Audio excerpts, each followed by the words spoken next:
सरकारचं अधिवेशन चालू झालं, पहिल्याच दिवशी कवाडे सरांनी गोंधळ घालताना सभागृह बंद केलं। दलितांच्या प्रश्नावर, बहुजन समाजाच्या प्रश्नावर लढणारे एकमेव नेते आदरणीय कवाडे सर आहेत। आपण कवाडे सरांशी जुळलं पाहिजे। आणि होतं कसं, आंदोलन करायचं असेल तर हजारोच्या संख्येने ही आंबेडकरी जनता कवाडे सरांसोबत, जेलमध्ये जायचं असेल, पोलिसांचा लाठी हल्ला सहन करायचा असेल तर ही जनता हजारोच्या संख्येने कवाडे सरांच्या सोबत। आणि निवडणूक आली की ही जनता कोणासोबत, कोणी बीजेपी सोबत, कोणी शिवसेनेसोबत, कोणी काँग्रेस सोबत।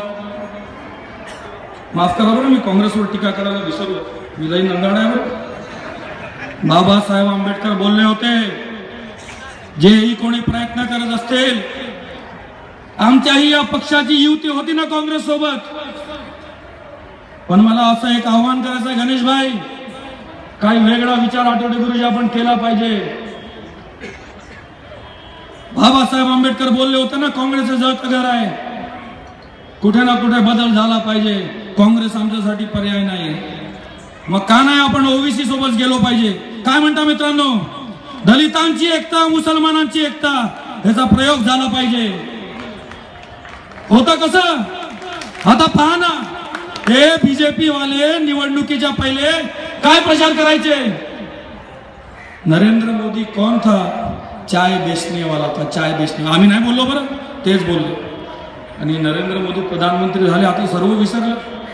नरेंद्र मोदींबद्दल मला एक ओळी बोलायची है, अरे देखो बाबा साहब के संविधान ने कैसा चमत्कार कर डाला संजय भैया, अरे बाबा साहब के संविधान ने कैसा चमत्कार कर डाला, एक चाय बेचने वाले को देश का प्रधानमंत्री बना डाला। मेहरबानी करून आम्ही शांत आहो, आम्हाला शांत राहू द्या। आता आणखी एक नवीन नाटक चालू झालेले आहेत।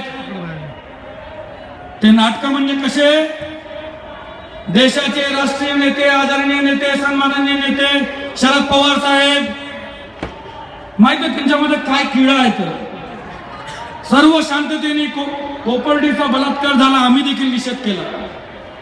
आदरणीय कवाडे सर जेव्हा कोपर्डीला भेट द्यायला गेले अहमदनगरला, तेव्हा आमच्या नेत्याला जाऊ दिलं नाही। तर जातीवादी दंगल घडू शकते सर तुमच्या येण्यामुळे, पोलिसांनी त्यांना जाऊ दिलं नाही। दुसऱ्या दिवशी लगेच शरद पवार साहेब गेले बरं, आणि त्या दिवशी पासून हे मराठ्यांचं आंदोलन चालू झालं। आणि आता मराठ्यांची भाषा काय आहे, ॲट्रॉसिटीचा कायदा रद्द करा, दलितांची मस्ती आम्ही चालू देणार नाही। अरे मराठ्यांनो, अरे शरद पवार साहेब